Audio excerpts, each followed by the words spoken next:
어제 별내랑 갈매 다녀왔고 그리고 이제 강서구. 소장님이 가시는 곳은 핫한 곳이라고 생각하면 됩니까? 그렇죠. 뭔가 뭐가 움직임이 있는 것들이죠. 거기는 그러면 어떤 움직임이 있어요? 입지의 신 빠숑과 임장의 신 블루 999의 당신만 몰랐던 부동산 투자. 네, 김학렬 소장님과 함께 하고 있습니다. 네. 네, 블루 999님을 뵙고 싶으시면요. 네. 네, 지금 저희 스마트튜브 경제 아카데미에서 강의하고 있습니다. 네. 네, 거의 그 주에 가장 핫한 상품들을 소개해드리는 거예요. 그래서 4주 동안 한 주에 2개씩 소개하거든요. 거의 실시간 방송이에요. 그러니까 네. 녹화이긴 한데 실시간으로 거의 알려드리는 거라서 총 8개 상품 매주 이렇게 해드리고 있거든요. 네. 그래서 아무튼 그 투자 관심 많으신 분들은 한번 보셔도 좋을 것 같아요. 네. 광고비 내세요. 광고비는 네. 한 마디당 1,000원씩. 알겠습니다. 광고비는 드리도록 하겠습니다.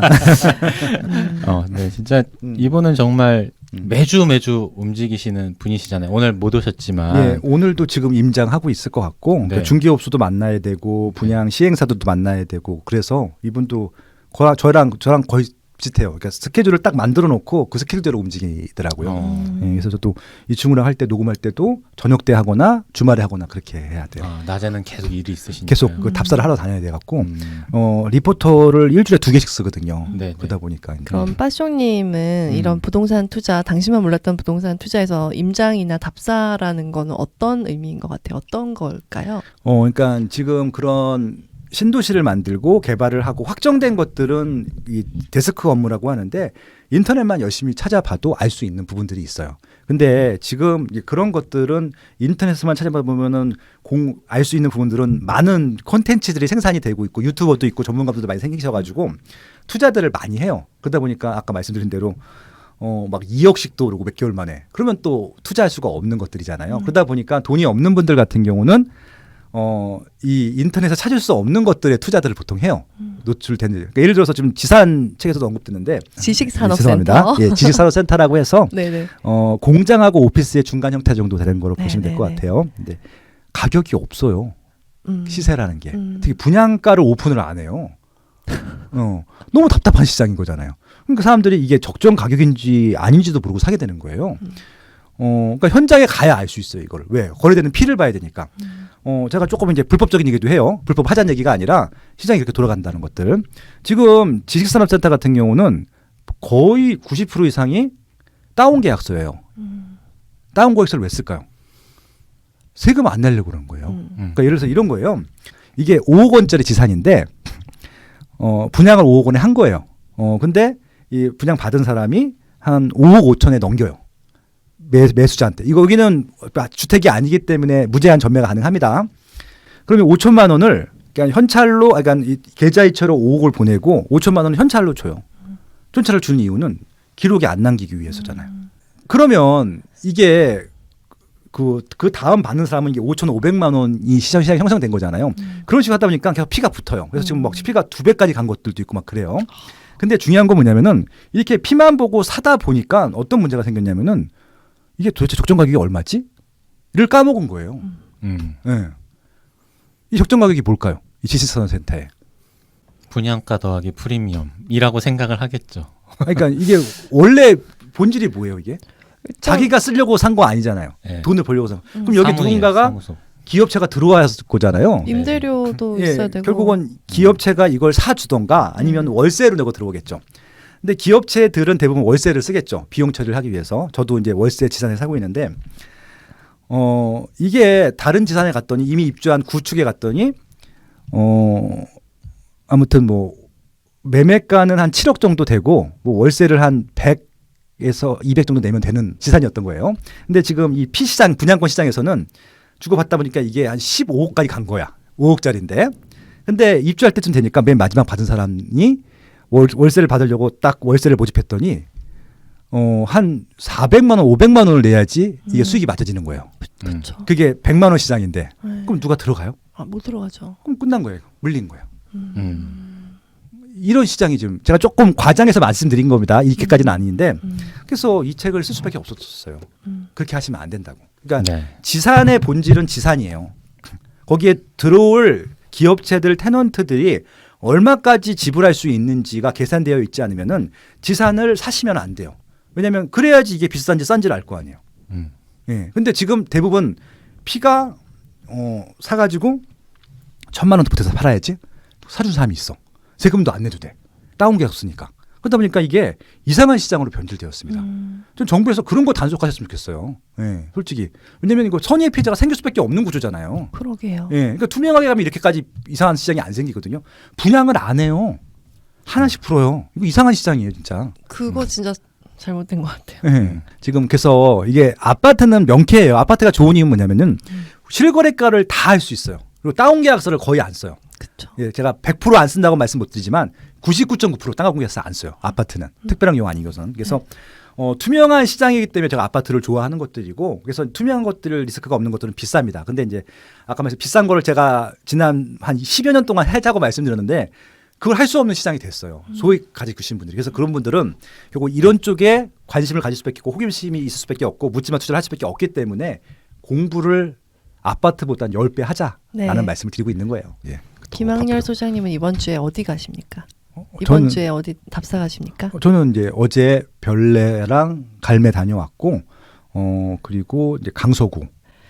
소장님이 가시는 곳은 핫한 곳이라고 생각하면 됩니까? 그렇죠. 뭐가 움직임이 있는 것들이죠. 거기는 그러면 어떤 움직임이 있어요? 그러니까 지난 주에는 이제 구로구를 갔다 왔어요. 그러니까 진짜 저는 이제 매주 시황을 체크하다 보니까 그래서 오늘 KB에서 이제 10월달 거 종합 결과가 나왔는데 서울에서 구로구가 1등했어요. 시세 상승률. 그러니까 저는 매주 왔으니까 1등 했는지 안 했는지 카운팅을 안 했었는데 1등 할 줄 알고 있었어요. 그냥 가면 그렇게 되는 거죠. 그러니까 서울이 지금 비싼 지역들은 지금 움직이고 있지 않거든요. 못 움직이고 미미한 신고가만 한두 건씩 거래가 되고 있을 뿐인데 네. 상대적으로 서울에 살아야 되는 분들 중에서 저렴한 지역을 선택할 수밖에 없잖아요. 그러다 보니까 저렴한 지역들 노도강 금강구라고 하는 지역도 찾아봤는데 노도강 금강구에서도 다 올랐는데 좀 구로구랑 금천구랑 관악구만 좀 덜 올랐어. 그걸로 몰렸던 것들이고 그래도 아마 지금 집을 찾는 층들 보면 대부분 젊은 직장인들이 많을 거고 교통이 편리한 지역 찾다 보니까 금천구하고 관악구는 교통이 편리한 데는 편리한데 대부분 편리하지 않아요. 근데 구로구는 대부분 편리해요. 맞아요. 그러다 보니까 이제 직장인들이 많이 몰렸고 최근에 이제 그런 것들 때문에 수요 가격이 좀 올라가지 않았을까라는 생각이 들어요. 구로구에가 그 해제구역 이슈가 좀 있던 지역이죠. 아, 예. 그러니까 이제 그 박원순 시장님 때 네. 이게 좀 정치적인 저는 판단 미스였다고 생각하는데 정비 사업을 할 지역들을 대부분 재생 사업으로 끌고 가려고 했었어요. 그러니까 아마 이분은 그러니까 좀 역사적인 의미가 있는 지역들을 남기고 싶었던 것 같아요. 구로구 같은 경우는 아시겠지만 그 공장 집단적으로 공장 있던 지역도 많았었고 그리고 이제 고척동에 가면은 교정 시설이라고 하는 시설도 있었었고요. 아무튼 지금은 이제 그런 것들 다 이제 뭐라 그럴까 그 이제 주거 시설로 개발을 하고 있긴 한데 그러다 보니까 여러 가지 재건축 재개발 시기를 놓쳤던 것 같고 그래서 다른 지역보다 원래 비쌌던 지역 중에 하나였었는데 좀 놓쳤죠. 근데 지금 최근에 와서 이제 그런 지역들을 조금씩 이제 정비 사업을 통해서 만들고 있다라고 봐주시면 될 것 같고 구로구에 대규모로 주거가 들어간 것들 항동지구라고 있어요. 항동지구. 네. 서울의 마지막 보금자리 주택인데 향동이 아닙니다. 향동은 고양시 덕양구에 있는 게 향동이고 항동지구라고 잘 모르실 거예요. 항동지구 모르시면은 공부 안 되신 겁니다. 한번 찾아보세요. 왜냐하면은 거기 14개 단지 정도 들어왔거든요. 싸게. 네. 예, 그런 것도 알고 계셨어야죠. 왜냐하면 저렴하게 택지 개발지구 한 것들이니까. 그래서 이제 그런 것들을 필두로 해서 조금씩 정비 사업이 진행되고 있고 최근에는 교정 시설들이 다 경기도로 이전했고 거기에 그 기업형 임대주택 들어와서 굉장히 잘 들어왔어요. 아이파크라고. 그리고 그것뿐만이 아니라 그 1호선 역세권 따라가지고 지금 뭐 공장이라든지 칙칙한 조그만 소규모 이런 시설들이 아파트는 또 허가를 별로 안 해주나 봐요. 다 오피스텔로 쫙 들어오고 있더라고요. 아무튼 지금 1인 가구나 2인 가구를 위한 그런 주택이라든지 주택 대체 상품들이 계속 들어오고 있어가지고요. 저는 뭐 그런 것들이 들어와서도 가격이 올라가고 있다고 생각하지만 그것보다는 그 전에 칙칙했던 시설들이 없어지는 것들이잖아요. 네. 그러니까 그 전보다는 이제 정주 여건들이 좋아지다 보니까 구로구가 좀 좋아지고 있었다. 그렇게 좀 관심을 갖고 있다. 그렇게 이해하고 있어요. 가산 디지털 단지역 가고 하면 되게 건물들 막 빌딩도 많고. 그게 옛날에 다 공장이었었어요. 네네. 근데 공장 부지들이 다 지산으로 바뀐 거예요. 그때부터 이제. 근데 몇 년 전까지만 하더라도 가산이나 구디, 그러니까 가디 구디라 그러는데 가산 디지털 단지, 구로 디지털 단지인데 거기 지산들이 그렇게 비싸지 않았었거든요. 요즘 지산이 인기가 그냥 폭등을 하다 보니까 거기까지 다 올라가 버렸어요. 예. 별내는 왜 가셨어요 이번 주에? 구리 별내. 그러니까 네. 별내가 그 다산 신도시가 한참 들어올 때까지 좀 소외가 됐었어요. 원래 남양주에서는 제일 어떻게 보면 별처럼 빛나는 곳이었는데. 네. 그래서 그 기억하실지 모르겠지만 경기도 북부에 판교라고 했었어요. 별내 신도시 개발할 때. 근데 판교가 안 됐죠. 왜 미분양도 많았고 개발이 좀 안 됐었던 상태에서 다산 신도시까지 개발하다 보니까 소외를 받았었는데 다산 신도시가 다 잘 되고 거기도 이제 입주가 거의 끝나가다 보니까 이제 별내가 뜨기 시작했고 별내도 잘 분석을 해보면 아시겠지만 호재가 되게 많아요. 내년까지는 4호선 추가 연장이 되고 별내가 긴데 북부에는 4호선이 지나가고요. 이쪽 별내역에는 이제 그 8호선 연장이 내년 후년에 입주. 그래서 아무튼 교통이 좋아지는 호재들이 지금 한 서너 가지 있고요. 도로망까지 갖추게 되면은 그리고 거기에 좀 아킬레스건 중에 하나가 상업시설이 없어요. 거기 원래 별내역 주변에 메가볼시티라고 대형 상업시설 개발 계획이 있었거든요. 제가 갤럽 있을 때 벌써 10년, 15년 정도 전에 그때부터 그 개발을 했었는데 아직도 개발을 못한 거예요. 지금 최근에 거기 생활형 숙박시설 분양 대박 났죠. 아주. 예, 그런 것들. 그래서 이제 아마 생활형 숙박시설하고 그런 몇몇 좀 어떻게 뭐 업무시설들, 상업시설들 들어오면서 완성이 될 것 같거든요. 근데 완성되는 시기가 그 8호선하고 그 개통 시기랑 맞물릴 것 같아요. 그러면 완전히 시너지가 나는 것들이거든요. 그럴 것 같아요. 역다로 근데 만약에 그냥 경춘선만 지나가는 역이었으면은 별로 시너지가 안 났을 텐데 경춘선은 춘천에서 상봉역까지 그게 다예요. 서울 메인역까지 안 가. 예, 근데 이 8호선은 잠실까지 가기 때문에 잠실까지만 가면은 뭐 9호선, 2호선 다 연장이 되기 때문에 그래서 서울까지 접근성이 좋아진 상태에서 여러 가지 새 시설을 들어오다 보니까 서울 수요가 들어갈 수 있는 조건이 된 거예요. 최근 이렇게 부각이 됐던 이유 중에 하나가 그런 것들이어서 그래서 이제 그 생활형 숙박시설을 지금 그 입주를 이제 하고 있어요. 이제 준공이 돼가지고 그거 구경하러 갔었어요. 그러면 그 아파텔이랑 그 오피스텔이랑 생활형 숙박시설이 뭐가 달라요? 생숙 뭐 생활형 숙박시설이 그냥 호텔인가? 처음 들어본 분들은 굉장히 생소할 것 같아요. 이게 이제 법적으로 따지게 되면 복잡한데 아주 네. 간단하게만 그냥 일반인 입장에서 설명을 드릴게요. 일단 아파트가 아니에요. 네. 그렇죠? 그러니까 비아파트입니다.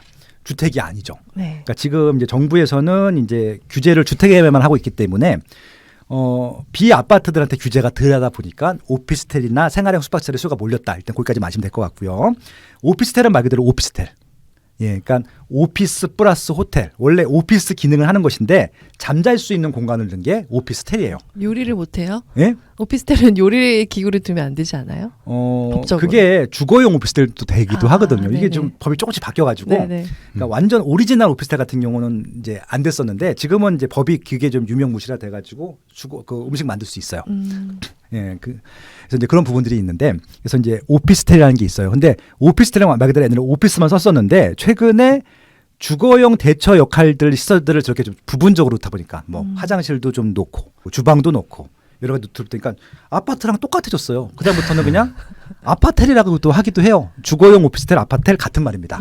원래 오피스여야 되는데 주거용 역할도 하다 보니까 주거형 오피스텔, 아파텔, 아파트랑 오피스텔 합친 말이고요. 그렇게 생각하시면 될 것 같고 생활형 숙박시설은 달라요. 이건 업무시설이 아니라 그냥 숙박시설이에요.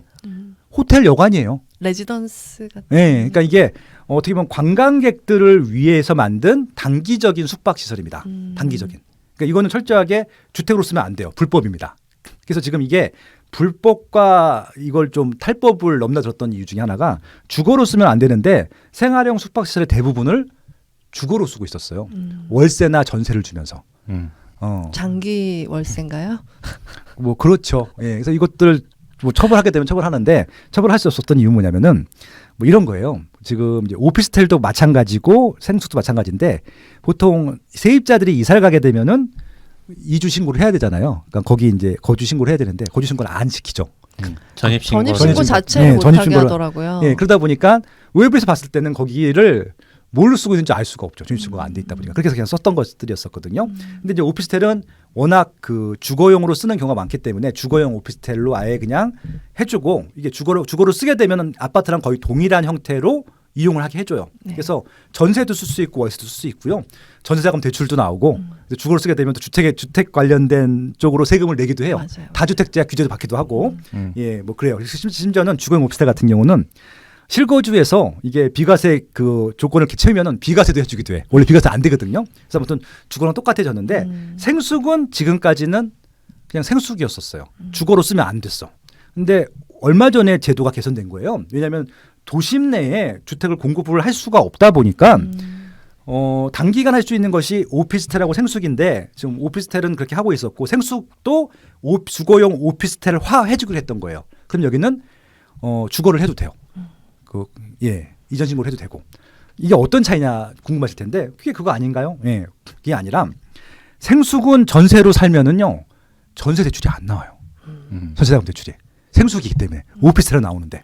근데 이게 오피스텔화되게 되면은 전세가 나와요. 전세 대출이. 그럼 수요가 또 증가하겠죠. 네. 그러니까 지금 생수 입장에서 보면은 임차인 수요가 급증하게 되는 거죠. 그러니까 투자하는 사람들 입장에서는 되게 좋은 게 된 거예요.